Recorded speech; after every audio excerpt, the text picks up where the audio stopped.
வாழ்க்கையில் ஜெயிக்கிறதுக்கு ஒரே ஒரு ஐடியா போதும். அது எந்த தொழிலாக இருக்கட்டும், அந்த ஒரு ஐடியா வச்சுக்கிட்டு நீங்கள் 1000 கோடி கூட சம்பாதிக்க முடியும். ஜெயிச்சவங்களாம் அப்படி தான் பண்ணியிருக்காங்க. ஒரு யூனிக்கான ஐடியாவை கையில் எடுத்துங்க. ஆனால் அந்த ஐடியா ஒரு யூனிக்காக இருக்கணும். அந்த யூனிக்கான ஐடியாவை ரெடி பண்ணிவிட்டு அதை உங்களுடைய மைண்டுக்குள்ளே ஃபுல்லாக போடுங்க. அதை மைண்டுக்குள்ளேயே டெவலப் பண்ணுங்க. மைண்டுக்குள்ளேயே விஷுவல் பண்ணுங்க. அந்த விஷுவல்லையே உங்களுடைய வளர்ச்சி தெரியணும். அது வளர ஆரம்பித்த உடனே கொஞ்சம் கொஞ்சமாக பப்ளிக்கிட்ட அது ரீச் ஆகிருக்கும். அது ரீச் ஆக ஆக ஆக உங்கள் பிஸ்னஸ் டெவலப் ஆகுது. நல்லா பணப்பழக்கம் இருக்குது. நிறைய பேங்க்குக்கு போயிட்டு வரீங்க, டிரான்சாக்ஷன் நடக்குது, ஒரு வீடு வாங்குறீங்க. இப்படி அதோடைய வளர்ச்சியை நீங்கள் விஷுவலில் திங்க் பண்ணிக்கிட்டே வாங்க.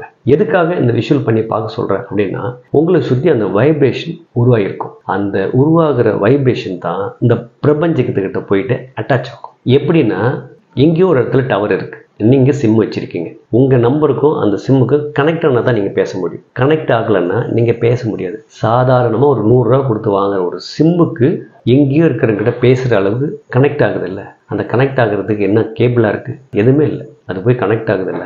ஒரு சிம் கார்டுக்கு இருக்கிற பவரை விட நம்ம பிரெயினுக்கும் நம்ம திங்க் பண்ணுறதுக்கும் அதிகமாக இருக்குன்றாங்க. அப்போ அந்த திங்க் பண்ண கரெக்டான ஒரு விஷயத்தை நீ திங்க் பண்ணும்போது இந்த பிரபஞ்சத்தில் போய் கனெக்ட் ஆகிடுது. இந்த கனெக்ட் ஆன உடனே இந்த பிரபஞ்சம் அது புரிஞ்சுக்கிட்டு, ஓஹோ இது இவருக்கு தேவைப்படுது அப்படின்னு அது சப்போர்ட் பண்ண ஆரம்பிச்சிடுது. சரியான ஆளை கொண்டாந்து முன்னாடி நிறுத்தும். அவராக கூட கேட்கலாம், இல்லை வந்ததுக்கப்புறம் நீங்கள் கேட்கலாம், இப்படி ஒரு பிஸ்னஸ், இப்படி ஒரு ஐடியான்னு. ஓஎஸ் நல்லா இருக்கே, பட்டுன்னு ஓகே சொல்லுவாங்க. இதே ஆள் முன்னாடி பட்டுன்னு ஓகே சொல்லியிருக்க மாட்டாங்க.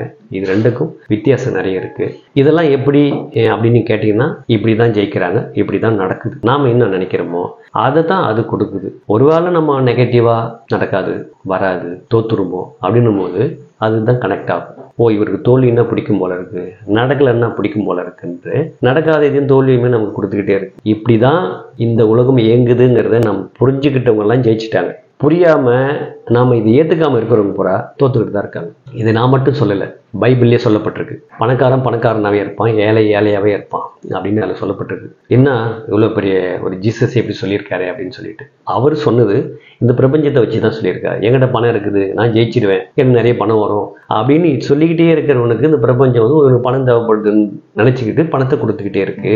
இவன் நான் தோத்துட்டேன், நான் ஏழ்மையாக இருக்கேன், இவன் நினச்சிக்கிட்டே இருக்க பிரபஞ்சம் ஓஹோ இவனுக்கு ஏழ்மை பிடிக்குது போல இருக்குன்னு சொல்லிட்டு அந்த ஏழ்மையை கொடுத்துக்கிட்டே இருக்கு.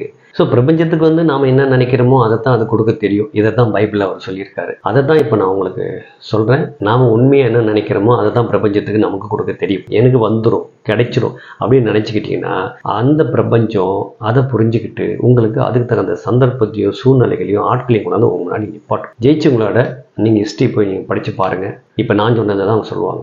ஒரு சூரிய குடும்பமே ஒரு இடத்துல தூக்கிட்டு அது பாட்டு ஓடுதுன்றாங்க. சூரியன் ஓடிக்கிட்டே இருக்குது, எத்தனை லட்சம் கிலோமீட்டரில் சுற்றிக்கிட்டு ஓடிக்கிட்டு இருக்கு. அதுக்கு பின்னாடியே மற்ற எல்லா கிரகங்களும் தன்னைத்தானே சுற்றிக்கிட்டு சூரியனையும் சுற்றிக்கிட்டு சூரியன் எங்கே எடுத்துக்கிட்டு போதோ பின்னாடியே ஓடிக்கிட்டு இப்படி ஓடிக்கிட்டு இருக்கிற இப்படி ஒரு சூரிய குடும்பத்தில் இருக்கிற ஒரு குளோப், பூமிங்கிற ஒரு குளோபில் தான் நாம் இங்கே ஒரு மூலையில் இருக்கும். அப்போ நம்ம திங்க் பண்ணுறது அவங்களுக்கு கேட்காதா? உனக்கு என்ன வேணுமோ அதை கேள்வி, அது கொடுக்கும். இதுதான் கான்செப்ட். தாட்ஸு பூரா நெகட்டிவாக நீங்கள் வச்சுக்கிட்டு நான் கோவிலுக்கு போனேன், சாமியை வேண்டிக்கிட்டேன், நான் தாட்ஸை தான் நினைக்கிறேன்னு வாய் வார்த்தையாக எக்ஸ்பிளைன் பண்ணுறது இங்கே தேவையே கிடையாது. நீங்கள் பேச வேண்டிய அவசியமே கிடையாது. நீங்கள் யார்கிட்டையுமே பேச வேண்டாம். இங்கே பேசி நீங்கள் புரிய வைக்கணுன்ற அவசியமே கிடையாது. மௌனமாக உங்கள் மைண்டுக்குள்ளே போட்டு நீங்கள் பண்ணிங்கன்னா தான் பிரபஞ்சத்துக்கு கேட்குமே தவிர வாய் வார்த்தையே பேசுனா உங்களை சுற்றி இருக்கிற மனுஷன் தான் கேட்கும். இவன் என்னடா எப்போ பார்த்தாலும் பிஸ்னஸ் ஐடியான்னு பேசிக்கிட்டு இருக்கான், இவன் பைத்தியம் போல இருக்குன்னு சொல்லி நம்ம ரிஜெக்ட் பண்ணிட்டு போயிடுவாங்க. நம்ம பேச்சுக்கெல்லாம் வேலையே கிடையாது. உள்ளுக்குள்ளே ஊற போடுங்க. ஊற போடுற ஒரு விஷயத்துக்கு என்றைக்குமே வேல்யூ அதிகம். உங்கள் ஐடியாவை உங்கள் மைண்டுக்குள்ளே ஊற போட்டு அதை டெவலப் பண்ணி அதை பிரபஞ்சத்துக்கூட கனெக்ட் பண்ணுறதுக்கு முயற்சி பண்ணுங்கள். கனெக்ட் ஆகிட்டிங்கன்னா எப்படியாவது ஒரு கிலோ உங்களை மேலே தூக்கிட்டு வந்தோம் அந்த பிரபஞ்சம். அதனால் நெகட்டிவாக திங்க் பண்ணாதீங்க. எல்லாமே முடியும்னு நினைங்க. சினிமாவாக இருந்தாலும் சரி, வெளியில் பிஸ்னஸாக இருந்தாலும் சரி, எல்லாமே முடியும்னு நினைங்க.